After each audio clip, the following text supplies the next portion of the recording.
Let's see हम लोग आगे चलते हैं। पेज नंबर 6 पे स्टार्ट करते हैं। आर्तव दोष की बात करते हैं। यहाँ पर आर्तव दोष 8 लिखे गए हैं। ठीक है। औसत काल की बात करते हैं। तो औसत काल देख रहे हो, आचार्य चरक 10, आचार्य सुश्रुत 10, आचार्य वाग्भट 10, निसी को अतिरिक्त माना आचार्य सारंगधर ने 5 बताए और आचार्य काश्यप 10।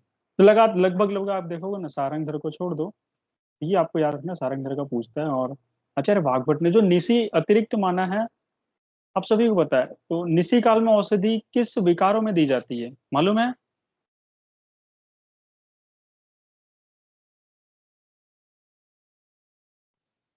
ऊर्ध्व जत्रुगत। Very good.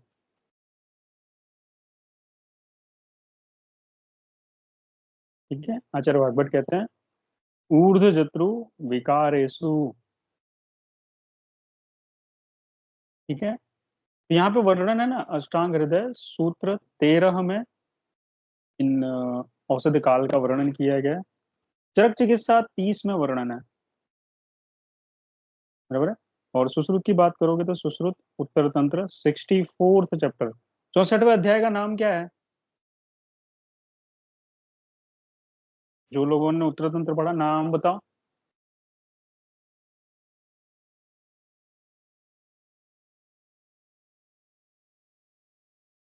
जल्दी।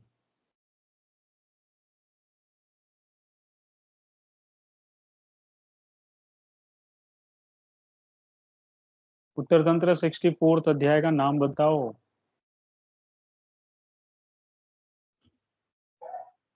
स्वस्थ वृत्त। है ना? तो अध्याय का नाम है स्वस्थ वृत्त अध्याय। चैप्टर का नाम ही है ये। क्योंकि ये 4 चैप्टर है ना, 63, 4, 5 और 6, इनको भूषणभूत अध्याय कहा जाता है। और आपसे सिंपल सा क्वेश्चन पूछेगा कि निम्न 4 में से किस अध्याय में आचार्य सुश्रुत ने औषधि काल का वर्णन किया है? तो नाम दे सकता है वो। इसको थोड़ा सा आपको याद रखना पड़ेगा। एग्जाम पॉइंट ऑफ व्यू से ही आपसे पूछा जा सकता है। शरीर की लंबाई की बात करते हैं। तो आचार्य चरक सीधे खड़े थे, हाथ वाथ जो थे ना नीचे ही थे, तो उन्होंने 84 अंगुल बताया। अष्टांग संग्रह भी यही बात कहते हैं। आचार्य सुश्रुत ने क्या किया, हाथ ऊपर कर लिए। तो स्कूल में हमें पनिशमेंट नहीं दी जाती थी कि भाई सभी अपने हाथ ऊपर करके खड़े हो जाओ, जो भी मतलब चीजों को सही से नहीं करते। तो आचार्य सुश्रुत क्या हाथ ऊपर करके खड़े हैं, तो ये 120 अंगुल हो जाते हैं। ये थोड़ा सा याद रखने वाली। सॉरी। अष्टांग हृदय ने क्या किया, 84 अंगुल है ना, इसी को हाथ में कन्वर्ट कर दिया। तो मिलके कितना बनता है, 3.5 हाथ। ये थोड़े से जो पॉइंट्स है ना, आपको थोड़े ध्यान रखना है। किसी ने 84 अंगुल बोला, किसने 120 और किसने 3.5 हाथ बोला। यही इसका कहने का मतलब है, जो आपको ध्यान रखना है। ठीक है। 3.5 हस्त बराबर भी 84 अंगुल ही होता है, ये आपको ध्यान रखना है। क्षौर कर्म की बात करी जाए, मतलब बाल कटवाने की, तो चरक सुश्रुत और वाग्भट ने पक्ष में 3 बार, मतलब पक्ष मतलब एक पक्ष में कितने दिन होते हैं? 15 दिन। 15 दिन होते हैं। पन, हाँ बिल्कुल 15 दिन होते हैं एक पक्ष में। शुक्ल पक्ष और कृष्ण पक्ष ऐसे 2 पक्ष होते हैं। तो एक पक्ष में 3 बार, मतलब हर 5 दिन पे बाल कटवाने की बात की है। तो एक्यूरेसी आप इनकी देख सकते हो। चार पाणी कहते हैं कि भाई ये थोड़े आलसी, मतलब बड़ी संहिता बना है। 3 मास में एक बार, 90 डेज में एक बार उन्होंने बाल कटवाने के। तो ये दोनों पॉइंट आपको यहाँ पर ध्यान रखने वाली बात है। आगे देखो, रोग ज्ञान उपाय, रोग को जानने का उपाय या फिर विधि क्या है? तो आचार्य चरक क्या है, प्रत्यक्ष अनुमान और आप्तोपदेश। ये आप्तोपदेश हाईलाइट रखना। ठीक है, इसको हाईलाइट कर लेना। पता है ये कहाँ बताया गया है, रेफरेंस मालूम है? 14 चैप्टर है, लेकिन कहाँ पर? सूत्र स्थान, निदान स्थान, विमान, चिकित्सा, बताओ। बात सूत्र 11। विमान स्थल। चरक विमान 4 में है। ठीक है। जो रोग ज्ञान उपाय वर्ड है ना, यहाँ पर आया हुआ है पर्टिकुलर। अगर ऐसा एग्जाम में नहीं पूछे, लेकिन आपको ध्यान रखना है, यहाँ पर 11 में भी आया है, थोड़ा सा डिफरेंट है। विमान स्थान में उन्होंने एग्जामिनेशन कैसे करना है, क्या करना है, वो डिटेल में बताया। आचार्य सुश्रुत ने यहाँ पर एक वर्ड बोला है, सुश्रुत सूत्र 10वें अध्याय में। पंचधा रोग विज्ञान उपाय।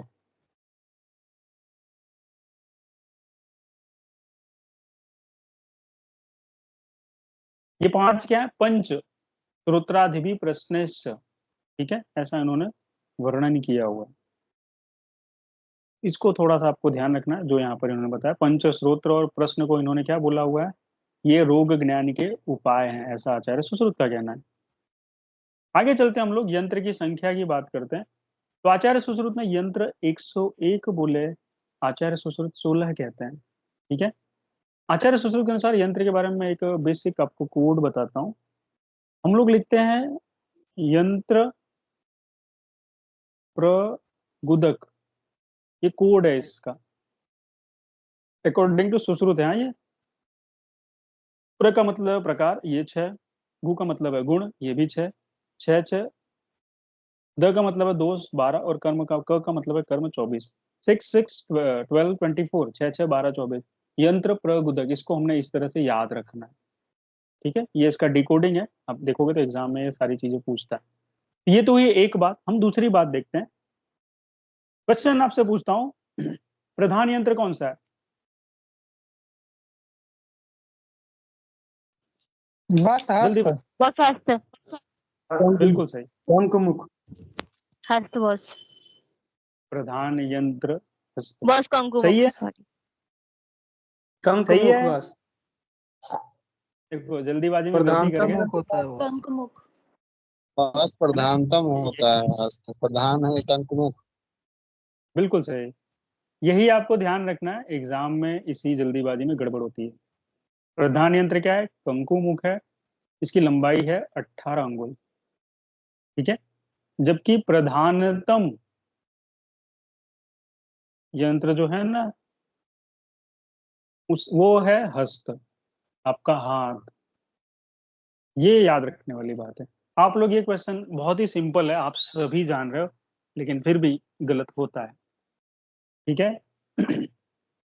तो ऐसे क्वेश्चन कभी गलत नहीं होने चाहिए, ये आपको थोड़ा सा ध्यान रखना है। तो आचार्य सूत्र यंत्र की संख्या देख रहे हो, टोटल यहाँ पर इन्होंने 101 बताई हुई है, बराबर है। देन अगेन आचार्य वाग्भट देख रहे हो, यहाँ पर 116 यंत्र और असंख्य भी बताए हुए हैं। इनके अनुसार, अष्टांग हृदय के अनुसार, अगर आप यंत्र कर्म की बात करो तो टोटल 15 कुछ बताते हैं। ऐसा एग्जैक्ट नंबर नहीं, कहीं काउंटिंग आप करोगे तो ये नंबर आपको मिलेगा। ये थोड़ा सा आपको ध्यान रखना है, इन्होंने इसके बारे में क्या बोला हुआ है, ठीक है। नीचे आते हैं यंत्र की बात करते हैं, तो बहुत सारी लंबाई बताई हुई है। स्वस्तिक देख रहे हो, स्वस्तिक संदंश ताल नाड़ी सलाका उपयंत्र, ऐसे सीक्वेंस में याद किया जाता है। स्वस्तिक संदंश ताल नाड़ी सलाका, और लास्ट में बचता है उपयंत्र, ठीक है। स्वस्तिक देख रहे हो 24, स्वस्तिक मतलब जिसको जैसे कैंची है, मॉस्किटो फॉरसेप्स है, आर्टरी फॉरसेप्स है, इसको स्वस्तिक यंत्र बोला जाता है, ठीक है। संदंश यानी चिमटे जो हैं, तो दो होते हैं, ताल 2, नाड़ी 20 होती है, ये याद रखने वाली बात है, कई बार पूछा जा चुका है ये। सलाका 28 और उपयंत्र 25। एटलीस्ट चरक या सॉरी सुश्रुत का याद रखना, उन्होंने क्या बोला हुआ है। अब आते हैं आचार्य वाग्भट, देखते हैं। तो इन्होंने संदंश 4 बताया, एक्स्ट्रा 2 ऐड किए, नाड़ी में 3 ऐड किया, तो इसको 23 बनाया। और यहाँ पे आप देख रहे हो सलाका में टोटल 6 सलाकाएं और ऐड करके 34 सलाका, और उपयंत्र में कुछ और यंत्र उपयंत्र ऐड करके टोटल 4 ऐड किए, तो यहाँ पर 29 बना। अंगुल की बात करें तो स्वस्तिक 18 अंगुल लंबा है। प्रशस्त यंत्र की लंबाई कितनी होती है? 18 अंगुल। 18 अंगुल। तो एक सिंपल सा क्वेश्चन पूछता है कई बार, तो थोड़ा सा ध्यान रखना है। आचार्य सुश्रुत के अनुसार प्रशस्त यंत्र की लंबाई जो है वो 18 अंगुल होती है। आपको लगेगा यार ये तो कहीं पढ़ा ही नहीं है, ठीक है, तो ये लिखा हुआ है श्लोक में, आप देखोगे तो मिलेगा। संदंश यंत्र 16 अंगुल होते हैं और ताल यंत्र 12। स्वस्तिक यंत्र कई बार पूछ चुका है, प्रोबेबिलिटी है अब ये 2 क्वेश्चन ज्यादा से ज्यादा पूछे जाने की। तो संदंश और ताल यंत्र की लंबाई याद रखना, पूछेगा। सो संदंश यंत्र 16 अंगुल लंबे, ताल यंत्र 12 अंगुल लंबे होते हैं, 12 अंगुल। तो ये आपसे पूछे जाने के चांसेस सबसे ज्यादा है। आगे चलते हैं, शस्त्र संख्या की बात करते हैं। तो आचार्य सुश्रुत के अनुसार शस्त्र देख रहे हो 20, आचार्य वाग्भट ने 26 बताया। सुश्रुतोक्त तो 20 तो बोले हैं। कर्णवेधन, खज, कूर्च, सर्पमुंग और लिंगनाद, वेधनी शलाका। देखो आचार्य वाग्भट एडवांस्ड हुए, उन्होंने लिंगनाश का वेधन करने के लिए शलाका बने। तो जितने भी इस तरह के इंस्ट्रूमेंट्स कह सकते हो, अपग्रेडेशन होता रहता है। और उन्होंने कर्तरी, कैंची को ऐड किया। ये कुछ 6 शस्त्र है ना, अलग से बताए इन्होंने। ठीक है, अब आते हैं कुछ बेसिक क्वेश्चन। ये क्वेश्चन कई बार आता है। नाड़ी यंत्र की संख्या कितनी?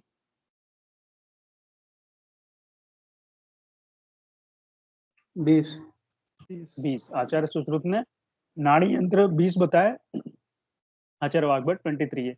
लेकिन एक क्वेश्चन है, मूल नाड़ी यंत्र 12 होते हैं। ठीक है, आचार्य डल्हण अगेन मूल नाड़ी यंत्र उन्होंने 20 ही बोले हैं। ये थोड़ा सा याद रखना, दो कंट्रोवर्शियल चीजें जहां पर आप फंस सकते हो। ठीक है,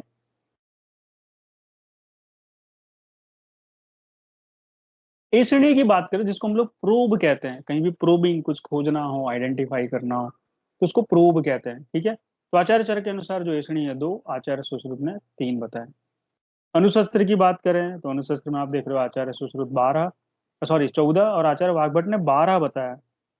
इन्होंने कुछ चीजें एक्स्ट्रा बताई है, जैसे सूर्यकांत,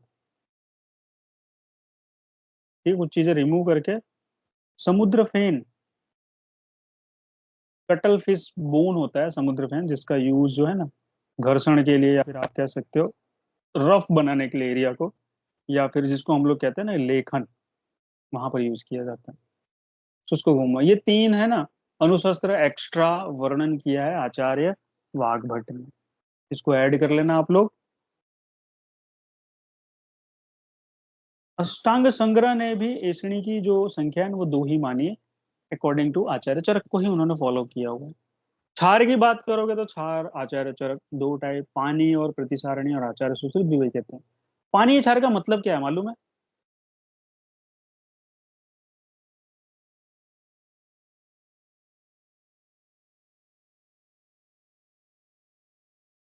पानी क्षार का मतलब क्या है?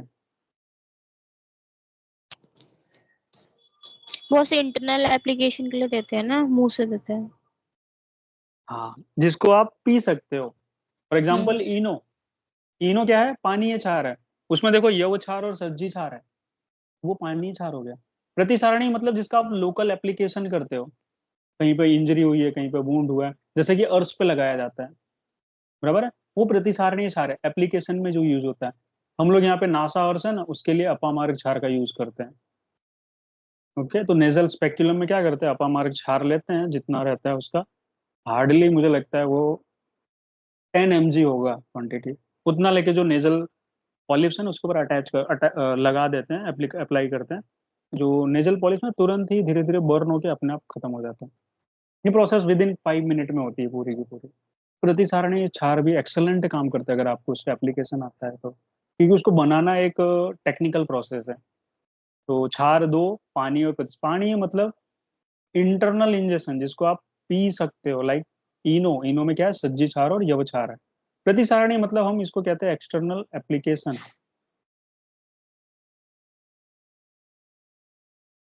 ठीक है, जैसा है कि फाइल्स पे, ठीक है, या फिर आप नेजल पॉलिप्स वगैरह है, ये चीजें हम लोग यूज करते हैं यहाँ पर एप्लीकेशंस के लिए, जैसा जिसका रिक्वायरमेंट हो उस तरह से। अगले पेज पे चलते हैं, पेज नंबर 7। यहाँ पर ये कह रहा है कि प्रतिसारणीय क्षार के 3 भेद हैं, मृदु, मध्यम और तीक्ष्ण, ये 3 भेद प्रतिसारणी के वर्णन किए गए हैं। पानी में ऐसा कुछ वर्णन नहीं है। ठीक है, एज पर जहाँ एक्सप्लेनेशन दिया है। गुण की अगर बात करें तो आचार्य चरक ने क्षार के 10 गुण बताए, आचार्य वाग्भट भी यही कहते हैं, उन्होंने भी 10 ही बताए। आचार्य सुश्रुत क्षार के 8 गुण बताते हैं। ठीक है, दोष की बात करें तो आचार्य चरक ये 8 दोष बताते हैं, आचार्य सुश्रुत 9 है, लेकिन क्वेश्चन मार्क है, क्योंकि कुछ कंफर्म नहीं है कि 9 ही बताया कि क्या बताया, लेकिन हम एज ए क्वेश्चन मार्क के साथ इसको 9 कंसिडर कर सकते हैं। आचार्य वाग्भट ने क्षार के 10 दोष बताए हुए हैं। ठीक है, ये थोड़ा सा लिख लेना। अग्निकर्म की बात करें तो अग्निकर्म काफी जगह पे किया जाता है। वलय मतलब हम लोग वलय बनाते हैं, लाइक ऐसे ना, ये वलय है। बिंदु मतलब एक ही जगह आप डॉट करोगे तो उसको बिंदु बोला जाता है। विलेखा मतलब लेखाएं की जाती है, रेखा, ये विलेखा है। प्रतिसारण मतलब क्या करते हैं, गरम गरम चाकू लेकर किसी के ऊपर खाली रब करते जाओ तो उसको प्रतिसारण बोलते हैं, एप्लीकेशन। ठीक है, तो ये अलग अलग विधियां हैं जो अग्निकर्म में यूज की जाती है। तो आचार्य चरक ने 4 प्रकार के अग्निकर्म बताया, वलय, बिंदु, विलेखा, प्रतिसारण। 3 तो व से ही स्टार्ट हो रहा है, एक आपको सिर्फ प्रतिसारण याद रखना है। आचार्य वाग्भट ने क्या किया, 3 चीजें और ऐड की, अर्धचंद्राकार, ठीक है, स्वस्तिक और अष्टापद। ठीक है, ये 3 उन्होंने जो शेप है ना वो और ऐड किए कि आप ऐसे भी, वैसे है बहुत सारी चीजें लेकिन उन्होंने सिर्फ यहाँ पर नाम बता दिया, तो जो क्या है आपको ये भी किया जा सकता है, तो ये थोड़ा सा ध्यान में रहे। ठीक है, this is what we have to remember. Acharya Vagbhata 7 प्रकार के अग्निकर्म, 4 तो सुश्रुत के माने, अर्धचंद्र, स्वस्तिक और अष्टापद को ऐड किया हुआ है। ठीक है, शल्य की गति की बात करते हैं हम लोग।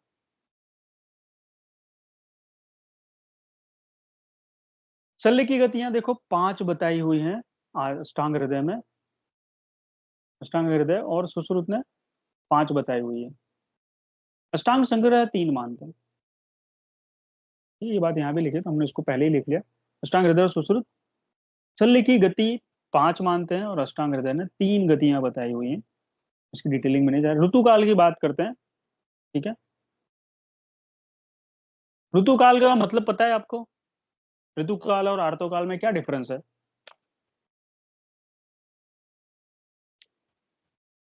एनीवन?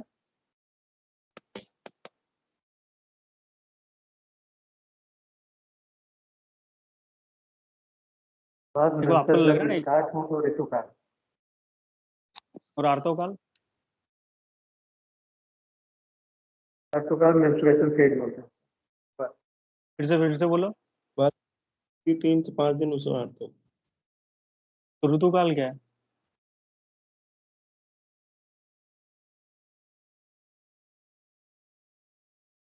बस आई विल ऋतुकाल रिक्वेस्ट, मीनार्की होता ऋतुकाल बस आर्तकाल के बाद जो है fertile. Boss fertile okay, period को ऋतुकाल कह सकते हैं। मैं रिक्वेस्ट करूंगा आप लोग जाके ना ये दोनों वर्ड एक बार पढ़ना अच्छे से। ठीक है, और जब पढ़ोगे समझ में आएगा है क्या, नो डाउट लोगों को ओवुलेशन मालूम है। फेज को बोलते हैं। आई अंडरस्टैंड, कुछ लोगों को पता है, लेकिन आप जाके पर्टिकुलरली पढ़ोगे ये है क्या, आप इसको समझ में आएगा, क्योंकि है थोड़ा सा कंफ्यूजिंग है। अगर आप इसको जब तक समझोगे नहीं ना अच्छे से, मिस्टेक करते रहोगे। तो ऋतुकाल की बात करें तो आचार्य चरक सुश्रुत ने ना इसको 12 दिन बताया हुआ है। ठीक है, कब से गणना कर रहे हैं, मासिक स्राव के अंतिम दिन से, last day of the menstruation. Okay, Vagbhata और आचार्य भाव प्रकाश ने 16 दिन बताया, मासिक स्राव के प्रथम दिन से ही गणना की है। ये थोड़ी सी कंट्रोवर्सी ना, थोड़ा सा ध्यान रखना। उसे नॉर्मली डेज ही पूछेगा, लेकिन अगर वो आगे बढ़ के पूछा तो ये चीज पूछ सकता है। रजो दर्शन आयु देखते हैं, यानी ये मेनार्की की एज है। फर्स्ट मेंस्ट्रुअल साइकिल जब स्टार्ट होता है, मेनार्की, ओके, ये उसकी बात की जा रही है। तो आचार्य सुश्रुत कहते हैं 12 ईयर, आचार्य काश्यप ने 16 साल, आचार्य भाव प्रकाश भी 16 साल कहते हैं। तो ओवरऑल जो देखा गया ना, 12 to 16 ईयर के बीच में मेनार्की स्टार्ट हो जाती है फीमेल्स में। मैथुन निषेध दिन मतलब इंटरकोर्स किस दिन नहीं करना चाहिए, तो आचार्य सुश्रुत कहते हैं प्रथम यानी फर्स्ट 3 डेज और 13th नाइट। वाग्भट कहते हैं प्रथम 3 दिन, 11वीं ऐड और 13वीं, 11वीं को ऐड कर दिया। ये थोड़ा सा आपको याद रखना। ठीक है,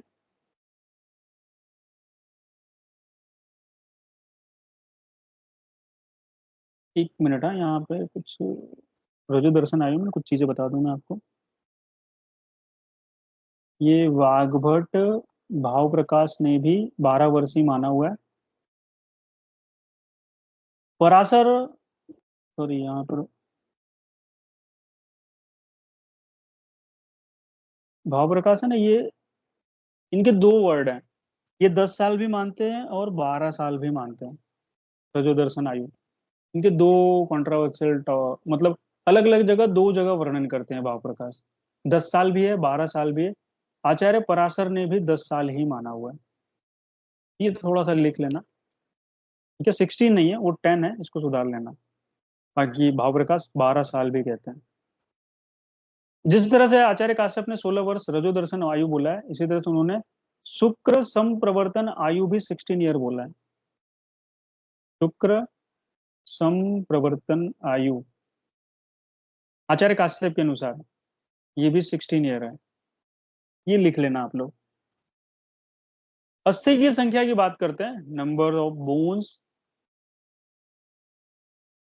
तो चरक और काश्यप ने 360 अस्थियां, और आचार्य वाग्भट ये भी 360 ही गिनते हैं।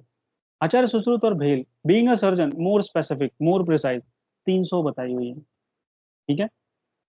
करंट साइंस जिसको कह सकते हो एलोपैथिक साइंस, ये 264 यहाँ पर इन्होंने लिखा हुआ है, जैसा कि आप सभी को पता है।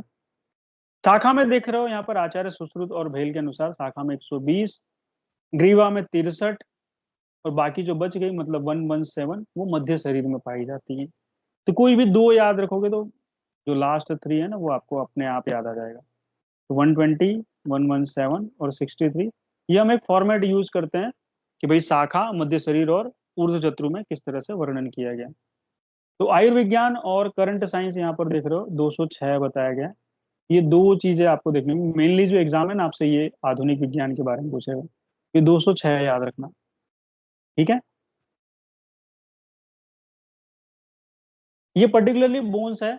यहाँ पर अस्थि मतलब यहाँ पर कार्टिलेज, बोन्स और कुछ टेंडन्स को भी कंसिडर किया गया है। तो थोड़ा सा इनका जो नंबर्स है ना गिनती वो अलग पड़ती है। और बोन्स जो है पर्टिकुलरली बोन्स की अगर बात करोगे तो आज का जो करंट एनाटमी है वो बोन्स जो है 206 मानता है। संधि की बात करते हैं हम लोग आगे। तो आचार्य चरक देख रहे हो संधि 200 बताई हुई है। आचार्य वाग्भट और सुश्रुत ने 210 बताई है, ठीक है। आचार्य काश्यप की बात करोगे तो 381 संधियां। आचार्य वाग्भट संधियों की संख्या 2 भी मानते हैं, चल और अचल ये भी है, ठीक है।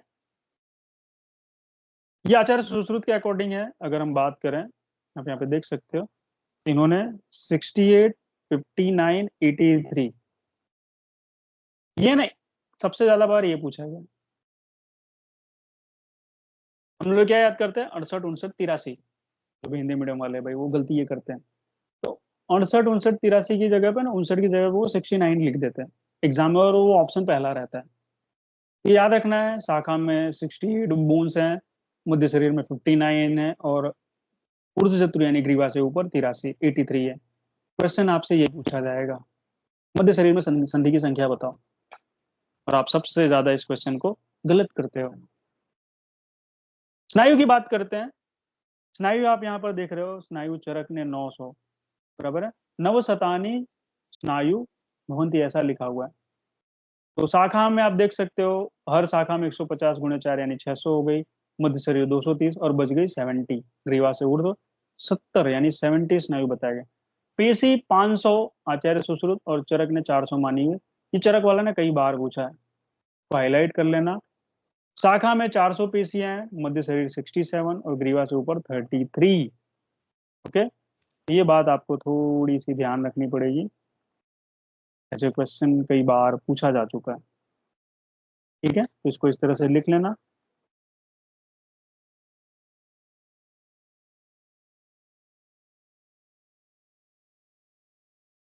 अगले पेज पे चलते हैं। फीमेल्स में अगर आप बात करोगे तो आचार्य सुश्रुत ने बताया 520 पेशियां होती हैं। तो ये जो 20 एक्स्ट्रा पेशियां उसका स्थान है ना कई बार एग्जाम में आ चुका है बहुत ही डिटेल में। तो अगर हम उस 20 की बात करते हैं तो आप यहाँ पे देख सकते हो मेमोरी ग्लैंड में दोनों तरफ 5-5 यानी 10 हो गई, ठीक है। अपत्य पथ में 4, ये कई बार पूछा है। शुक्र आर्त प्रवेशनी पेशी 3 होती है, और गर्भ छिद्र पर 3, ये थोड़ा सा आप लोग याद रखना, ये दोनों ने ज्यादा इंपॉर्टेंट है, लास्ट की 2, ठीक है। इसको सभी को एकदम टिप ऑफ द टंग होना चाहिए कि भाई अपत्य पथ पर, सॉरी, शुक्र आर्तव प्रवेशनी पेशियां कितनी है, गर्भ छिद्र पर कितनी है, और अपत्य पथ में कितनी है, क्योंकि इस तरह मेमोरी ग्लैंड पे कितनी पेशियां होती है कई बार पूछा जा चुका है। इसके बाद नंबर इसी का आपसे ये जो पूछेगा, ठीक है। बाकी इसके बारे में मैं नहीं बात कर रहा हूँ। गर्भस्राव की संज्ञा देखो, गर्भस्राव किसे कहा जाता है, ठीक है। तो गर्भस्राव ये कई बार पूछा है, अप टू 4 मंथ इसको गर्भस्राव बोला जाता है। आचार्य वाग्भट और भोज ने इसको 3 मास बोला हुआ है, ठीक है। आचार्य सुश्रुत 4 मास, आचार्य वाग्भट और भोज ने 3 मास तक बोला है। आचार्य सुश्रुत कहते हैं कि 5वें से 6ठे मास तक अगर जो भी फर्टिलाइज्ड वहां पर सब चीज है अगर वो बाहर निकल जा रही है, वाइबिलिटी नहीं है उसकी, तो 5वें 6ठे महीने में अगर ये हो रहा है तो उसको गर्भपात बोलेंगे, ठीक है। एबॉर्शन और मिसकैरेज में डिफरेंस पता है? 2 टर्मिनोलॉजी यूज की जाती है भाई, एबॉर्शन हो गया और मिसकैरेज हो गया। You know the difference? बस एबॉर्शन करवाते हैं इंड्यूस, और जब फिर मिसकैरेज अपने से होता है। तो एबॉर्शन है ना, ऑलवेज करना, इंड्यूस करना पड़ता है कुछ ना कुछ, आप वहां पर सामने वाला जो भी है, या तो मेडिकली किया जाता है या फिर बहुत सारे लोग बहुत सारी चीजें यूज करते हैं। मिसकैरेज वो अपने आप होता है, वो किसी डिसीज की वजह से हो सकता है या फिर XYZ रीजंस हो सकते हैं उसमें, मिसकैरेज में, ठीक है। ये थोड़ा सा आपको डिफरेंस आपको याद रखना है। मिसकैरेज की अगर बात की जाए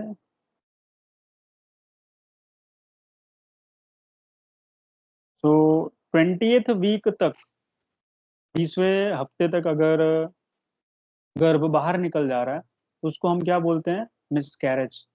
आफ्टर दैट इसका कंसिडरेशन है ना एबॉर्शन में किया जाता है। ये थोड़ा सा स्पेसिफाइड जो अभी तक दिया है, अगर ये अपडेट हुआ हो तो मुझे मालूम नहीं, लेकिन अभी तक ये था। कुछ अपडेटेशन है तो आप इसको उसके अकॉर्डिंग लिख सकते हो, ठीक है। नाड़ी रोग की बात करते हैं हम लोग आगे। तो नाड़ी रोग आचार्य सुश्रुत ने, यहाँ पर आप देख रहे हो कि 8 बताए हुए हैं, बराबर है। माधव और भाव प्रकाश ने 5 नाड़ी रोग की बात की हुई है। सूक दोष की बात करोगे तो आचार्य सुश्रुत 18 है, इसमें 14 साध्य 4 असाध्य। इसका हमने एक कोड बनाया है, टीबी मामा असाध्य। याद है सभी को? हमने निदान निदान स्थान में पढ़ा था, सुश्रुत निदान में। तो टीबी मामा का मतलब, टी का मतलब है तिल कालक, वी का मतलब है विद्रिधि, और 2 मामा है मतलब मांस अर्बुद और मांसपाक। तो आई होप ये कोड आप सभी को याद रहेगा, इसका मीनिंग भी पता रहेगा। तो ये 4 सूक दोष हैं और चारों के 4 असाध्य है। तो हमने बताया टीवी मामा असाध्य, ओके। तिलकालक, विद्रधि, मांसर्बुद, मांसपाक, ये चारों असाध्य सूक दोष हैं, ठीक है। आचार्य सारंगधर ने सूक दोष की संख्या ना 24 बताई, आचार्य वाग्भट ने 23 बताई है।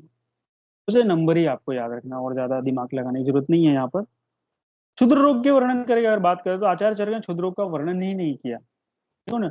मतलब क्षुद्र रोग से नाम से नहीं, यत्र तत्र वर्णन है, आपको मिल जाएगा, लेकिन क्षुद्र रोग ऐसा नाम नहीं मिलता है, ठीक है।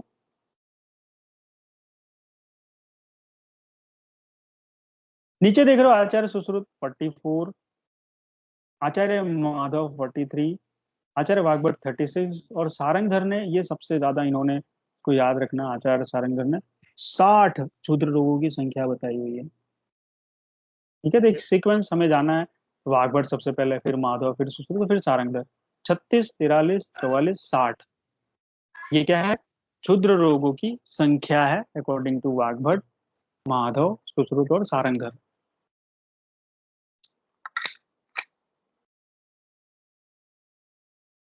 आगे चलते हैं। तो ये मुख रोग, कर्ण रोग, हम लोग जब ENT पढ़े तो आपको पूरा का पूरा एक चार्ट उस नोट्स में दिया गया होगा, कैसे अलग अलग आचार्यों के अनुसार है ना इसको याद रखना है। कुछ कॉमन है जो एक जैसा ही एक्सप्लेन करते हैं, तो हमने उसको एक कोडिंग में बनाया हुआ है, जैसे सुश्रुत, माधव, भाव प्रकाश और योग रत्नाकर, ये लगभग लगभग ना बहुत सारी जगह पे कॉमन चलते हैं, तो हमने उनको एक साथ किया हुआ है। कभी कभी सुश्रुत माधव एक साथ चलते हैं, कभी कभी भाव प्रकाश योग रत्नाकर एक जैसा, तो इसकी कोडिंग की गई है। तो अगर आप चार्ट देखो ना तो आसानी से आपको याद होगा। यहाँ पर देख रहे हो आचार्य चरक के मुख रोग है ना 464 है, ये नंबर आपको याद रखना है। 4 भी है और 64 भी है। आचार्य सुश्रुत और माधव, यहाँ पर माधव ने ही लिखा है, ठीक है। तो माधव ने भी ना 65 ही बताया, और भोज का भी 65 है। इन तीनों के मुख रोग 65 है, आचार्य वाघभट देख रहे हो 75 है, सारंगधर 674, भाव प्रकाश योजनाकर 67 बताए हुए हैं। ठीक है, तो ये आपको याद रखना। कर्ण रोग की बात करें, थोड़ा सा आपको याद रखना पड़ेगा। आचार्य चरक 4, आचार्य सुश्रुत 28 और आचार्य वाघभट 25 है। ठीक है, यहाँ पर मैं आपको थोड़ा सा, माधव ने भी ना 28 ही कर्ण रोग बताए हुए हैं। इक्वलेंट टू अगर हम बात करते हैं थोड़ा सा आगे, भाव प्रकाश और युग रत्नाकर भी क्या करते हैं, इन्होंने भी कर्ण रोग की संख्या 28 ही मानी। ये चारों लोग 28 मानते हैं। बचते हैं अपने एक सारंगधर, इन्होंने थोड़ा सा नया बताया। इन्होंने बोला कर्ण रोग 18 होता है, और ये एग्जाम में आता है, क्योंकि थोड़ा सा डिफरेंट नंबर है। चारों में अगर कंपैरिजन करोगे तो सबसे अलग ही इन्होंने वर्णन किया हुआ है। नासा रोग की बात करते हैं,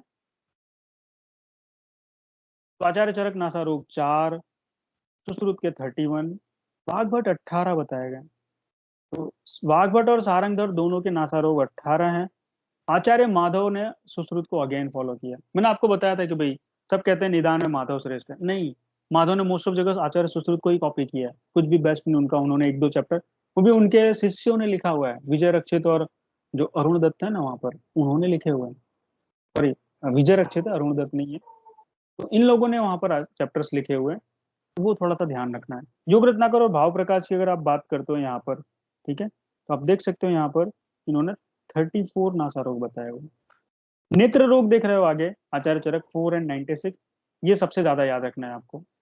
4 एंड 96, नॉर्मली हमें 4 याद रहता है, लेकिन 96 नहीं याद रहता मोस्ट ऑफ द टाइम। तो आचार्य चरक के अनुसार नेत्र रोग 4 भी हैं और 96 भी है। आचार्य सुश्रुत, जैसा कि आप सभी जान रहे हो, 76 नेत्र रोग बताए, हमने डिटेल में पूरा साल के पढ़ा। तो 52 7 57 बोलते हैं, 17 बोलते हैं हम लोग। 52 साध्य, 7 याप्य और असाध्य कितने, 17 नेत्रगत रोग क्या है, असाध्य।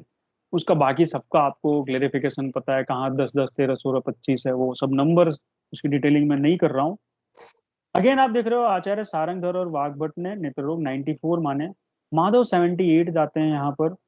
ठीक है, भाव प्रकाश और योग रत्नाकर भी माधव को ही फॉलो करते हैं, इन्होंने भी 78 ही नेत्र रोग बताए। अब मैं एक क्वेश्चन पूछता हूँ, पिल्ल रोगों का वर्णन कितने किया, ये ही सारे ऑप्शन आप मान लो, तो पिल्ल रोगों का वर्णन कौन करता है। भागवत सबसे पहले ये तो पूछूंगा, हाँ, बस वागवट ने किया, 18 पिल्ल रोग कहाँ की है, पहले ये बताओ पिल्ल रोग व्याधि कहाँ की है।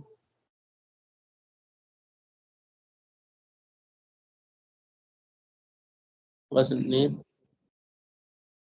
हाँ, नेत्रगत व्याधि है।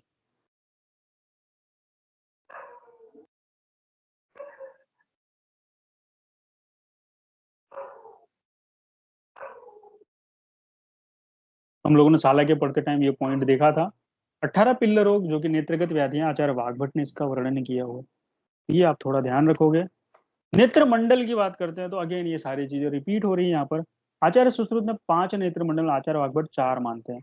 क्या नहीं माना है,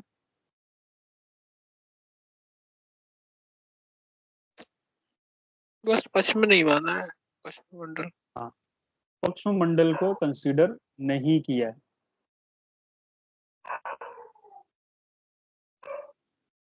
ठीक है, क्वेश्चन यही बनेगा कि भाई आचार्य वाघभट ने नेत्र पक्ष नेत्र मंडल कितने माने और कौन सा नहीं माना है। ठीक है, हृदय रोग की बात करते हैं तो हृदय रोग में आप देखोगे आचार्य चरक ने 5 हृदय रोग माने, आचार्य सुश्रुत ने 4 माना। कौन सा नहीं माना, सन्निपातिक हृदय रोग नहीं माना हुआ है इन्होंने। ये बात हमें ध्यान रखने जैसी, जो एग्जाम में पूछी जा सकती है। अगले पेज पे चलते हैं हम लोग, पेज नंबर 9 की बात करते हैं। माइक बंद कर लो, किसी का माइक ऑन है।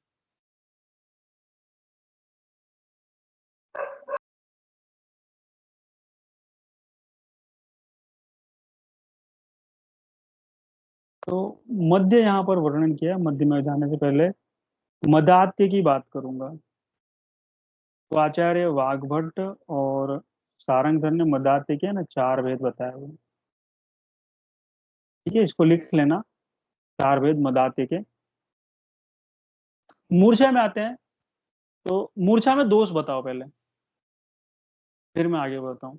आचार्य सुश्रुत के अनुसार, सुश्रुत ने ही मूर्छा में दोष बताया, तो आचार्य सुश्रुत के अनुसार मूर्छा के दोष कप्तम पित्तम पित्तम कफोर्तम पहले जो बता रहे हैं वो सब सही है। तो हम लोग इसको लिखते हैं मूर्छा पिटी। पिटी का मतलब पेटिया प्योरिटी, ठीक है, ये थोड़ा सा याद रखना है। मूर्छा पिटी मतलब पित्त और तम मूर्छा में दोष हैं। कई बार ये क्वेश्चन एग्जाम में आ चुका है। मूर्छा देख रहे हो, आचार्य चरक 4 है, वाघ सुश्रुत ने 6, माधव ने 6 बताई हुई है, वाग्भट और सारंगधर भी 4 ही मानते हैं मूर्छा के भेद जो है। ठीक है, कौन कौन से? वात, पित्त, कफ और सन्निपात। ठीक है, माधव के जो अगर 6 बात करते हो तो सेम एज सुश्रुत फॉलो करते हैं। मध्यज और विसर्ज मूर्छा बताई हुई है, आचार्य सुश्रुत भी यही फॉलो करते हैं। आगे हम लोग चलते हैं, थोड़ा सा मध्य के गुण की बात की जा रही है, तो 10 गुण बताए गए हैं। यहाँ पे मैं कुछ चीजें लिख देता हूँ। जब आप मदात्य ओपन करोगे ना, बहुद्रव्यम बहुगुणम,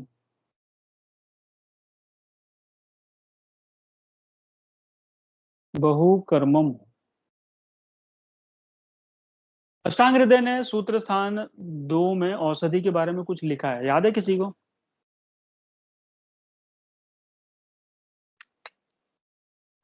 बस बहुत द्रव्यम बहुत गुण संपन्न में योग औषधम। ओके, फिर से बोलो श्लोक, सभी को सुनाई दे धीरे धीरे।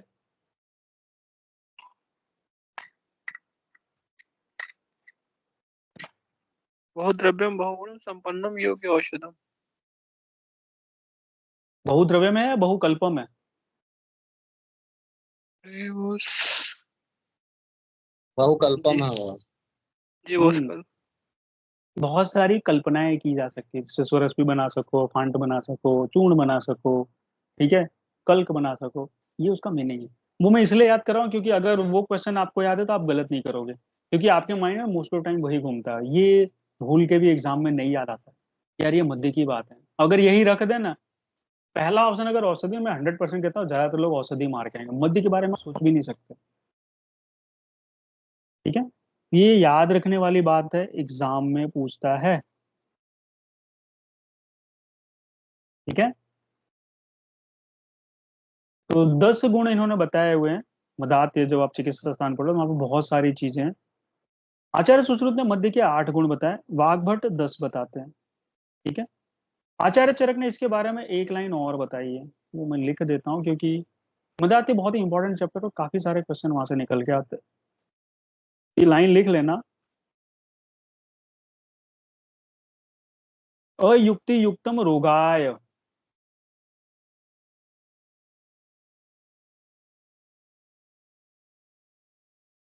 युक्ति युक्तम यथामृतम।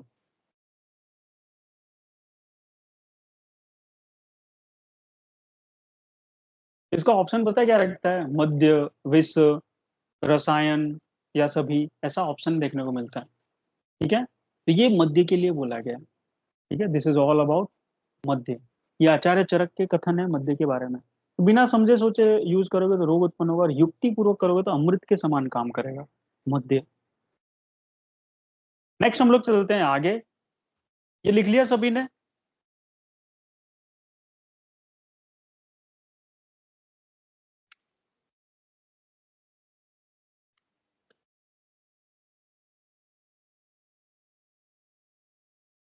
स्वर भेद की बात करते हैं, तो सभी के स्वर भेद है ना, 6 है। आंख बंद करके कभी स्वर भेद पूछे किसी का भी, आंख बंद करके 6 लगाना है। मूत्राघात पे देखते हैं। ठीक है, स्वर भेद में एक थोड़ा सा नया है, आचार्य काश्यप ने ना 8 माने स्वर भेद, इसको हाईलाइट कर लेना। आचार्य काश्यप के 8 है, बाकी सबके 6 हैं स्वर भेद। ठीक है, मूत्राघात की बात करते हैं, तो मूत्राघात आचार्य सारंगधर के 13, आचार्य चरक 8 और 13 दोनों मानते हैं, माधव के 13 हैं, सुश्रुत आचार्य ने 12 माने हुए हैं। ठीक है, तो नीचे उन्होंने लिखा हुआ है कि आचार्य सुश्रुत ने चरकोक्त, बस्ती कुंडल और वीर विघात को नहीं माना है। दो निकाल के एक डाल दिया, मूत्र शुक्र, यानी 13 माइनस अगर 2 करोगे तो 11 होता है, और यहाँ पर इन्होंने क्या किया, 11 प्लस मूत्र शुक्र लिया तो 12 हो गए। ठीक है, यही इन्होंने किया और इसलिए इनके 12 हो रहा है। आचार्य वाघभट्ट ने 20 माने हैं। ये याद रखने वाली बात है, Acharya Vagbhata he was a totally different aspect जो उन्होंने वर्णन किया हुआ वहां पर। ठीक है, ये वर्ड ध्यान रखना, मूत्राघात की बात कर रहा हूँ। ठीक है, बहुत ही स्पेसिफिक है। ये जो 13 आप देख रहे हो ना, इसको इन्होंने मूत्र दोष बोला है, और इसका वर्णन 13 प्रकार के मूत्र दोष का वर्णन चरक सिद्धि 9 में किया है। अब मैं एक क्वेश्चन पूछूंगा, चरक सिद्धि 9 का नाम क्या है, जल्दी बताओ।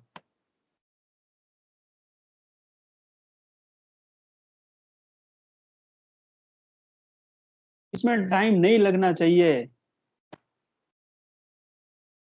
चरक सिद्धि 9 का त्रिमर्मी नाम, हाँ त्रिमर्मी है। ये ठीक सिद्धि है, त्रिमर्म सिद्धि अध्याय। इसलिए मैंने आपसे बोला इस चैप्टर के नाम में टाइम नहीं लगना चाहिए। ठीक है, तो मूत्र दोष यहाँ पर इन्होंने चरक सिद्धि 9 में बताया, जो कि 13 बताए हुए हैं, 13 और कुछ चीजें मैं आपको बताता हूँ। आचार्य भेल के मूत्राघात है ना, 8 हैं। आचार्य चरक को ही फॉलो करते हैं। सुश्रुत के मूत्रोपघात की अगर हम बात करें, वो भी 8 है।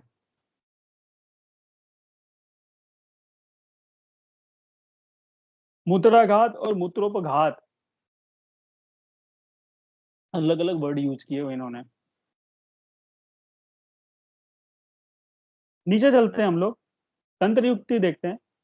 तो आचार्य चरक तंत्र युक्ति 36, वाघभट्ट 36, आचार्य सुश्रुत 42, भाव प्रकाश 42, कौटिल्य जिसको हम लोग विष्णुगुप्त या फिर चाणक्य भी कहते हैं, जिन्होंने अर्थशास्त्र लिखा, इन्होंने भी जो तंत्र युक्ति है उसकी संख्या 32 मानी है। भट्टार हरिश्चंद्र 40 मानी हुई है। ये याद रखना, भट्टार हरिश्चंद्र के 40 जो है उसको कई बार एग्जाम में आ चुका है संख्या। मूत्र भेद अगर हम करते हैं, थोड़ा देखते हैं, तो आचार्य चरक ने मूत्र भेद 8 माने, आचार्य सुश्रुत 9 मानते हैं। ठीक है, मांस वर्ग आचार्य चरक 8, आचार्य सुश्रुत 6। ठीक है, देखो अगेन मूत्र कृच रहा है। ठीक है, मूत्र कृच देख रहे हो, चरक ने 8 माने, वातज पित्तज कफज सन्निपातज रक्तज शुक्रज अस्मरीजन्य और शर्कराजन्य। ठीक है, इसमें शुक्रज है ना, इसको हाईलाइट रखना, इसको हाईलाइट कर लेना अलग से। मूत्र उपघात की बात करें, देखो नया वर्ड है, अभी मैंने आपको इसके पहले ही बताया था, वहां मूत्राघात था, ये मूत्रोपघात है। 8 बताया इन्होंने, देखो वातज पित्तज कफज सन्नि अभिघात ड्यू टू इंजरी। सकृत, ये सकृत है ना, हाईलाइट कर लेना, ये और ये दो, अस्मरीजन्य और शर्कराजन्य। इनका नया क्या था, अभिघातज। क्या नहीं वर्णन किया, रक्तज। रक्तज में भी ब्लीडिंग हो रही, अभिघातज में भी ब्लीडिंग ही होगी।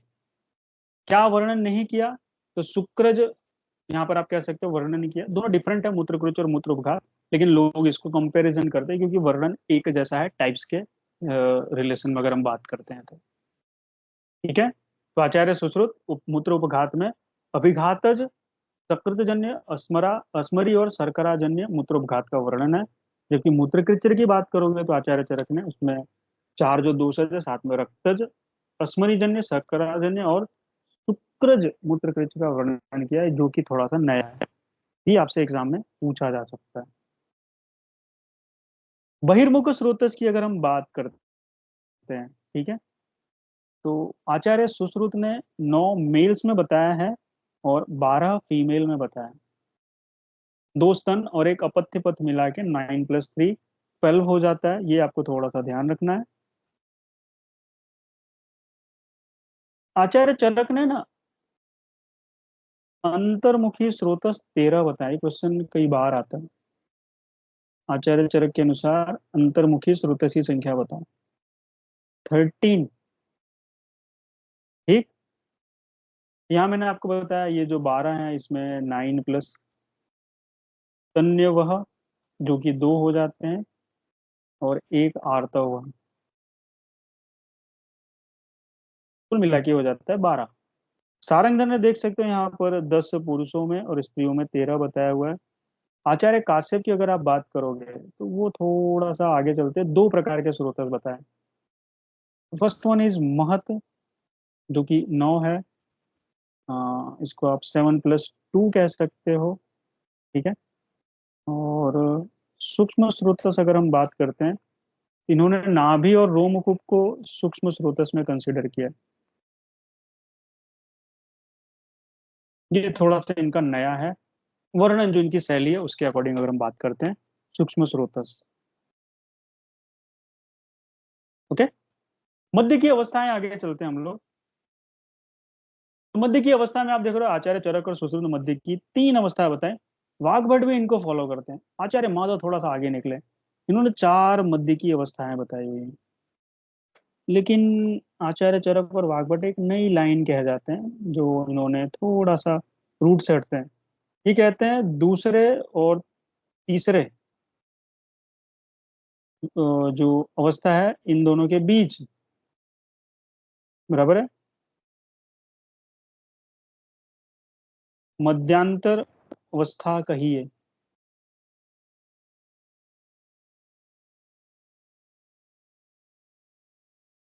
आई थिंक ये सभी को पता होगा, आपको ये ध्यान रखना है, ठीक है। नीचे चलते हैं हम लोग, ये माधव वाला याद रखना, ठीक है। मध्य अवस्था आचार्य माधव के अनुसार 4 है। कृमि की बात करते हैं तो सबसे पहले आचार्य सारंगधर याद रखते हैं कृमि में। He is the very exceptional person जिन्होंने कृमि के बारे में कुछ अलग ही वर्णन किया। वो कहते हैं भाई कृमि 21 है टोटल, तो कौन सी, 20+ स्नायुक। तो कई बार पूछता है स्नायुक कृमि का वर्णन किसने किया, तो दैट इज आचार्य सारंगधर। ये हो गई एक स्नायुक कृमि, वर्णन सारंगधर। स्नायुक रोग का वर्णन किसने किया? Boss Virendra Madhav. Very nice, Madhav. Vrind Madhav, ठीक है। इसके 8 भेद बताए। इन 8 में 7 दोषज है और 1 रक्तज है, ठीक है। यही याद रखना है। स्नायुक रोग है, कृमि सारंगधर ने वर्णन किया है, जो कि सिर्फ 1 है, ठीक है। स्नायुक रोग आचार्य वृंद माधव के अनुसार 8 है। 8 में 7 दोषज, एकज, द्वंद्वज और सन्निपात, 7 हो गए, और 1 रक्तज है, ठीक है। कृमि की बात करते हैं, आचार्य चरक ने कृमि के भेद 4 बताए। उसमें 3 पूरक हो जाती है, पूरक हम लोग कहते हैं पूरक equal to 5 6 7। You can see here, हमने इसी को कोड बना लिया है 5 6 7। और एक जो बच गई चौथी, वो है मलच, वो 2 होती है। कौन कौन सी है 2, नाम पता है?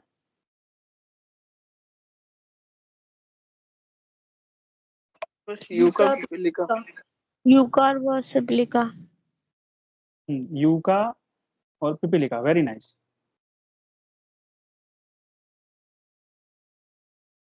ठीक है, तो ये याद रखना है। इसी तरह यहाँ पर आप देख रहे हो पूरक जो है आचार्य सुश्रुत 7 7 6 है। आचार्य वाग्भट ने आप देख सकते हो यहाँ पर इन्होंने आचार्य चरक को ही फॉलो किया हुआ है, बहिर्मल्लजन्य इन्होंने। तो आचार्य वाग्भट के भी पूरक क्या है, 5 6 7 ही है। तो हम लोग जो ये कोड बनाया उन्हें यहीं से आगे, हमने जब कृमि रोग पढ़ा तो ये सारे अंदर के जो कोड्स हैं वो डिटेल में बात की हुई है, ठीक है। हाँ, एक बात बता दो, स्नायु कृमि है ना, ये मध्यम रोग मार्ग में उत्पन्न होती है, और इसका जो दोष है ना कफ और रक्त है, कफ और रक्त से उत्पन्न है, ऐसा आचार्य सारंगधर का कहना है, ठीक है।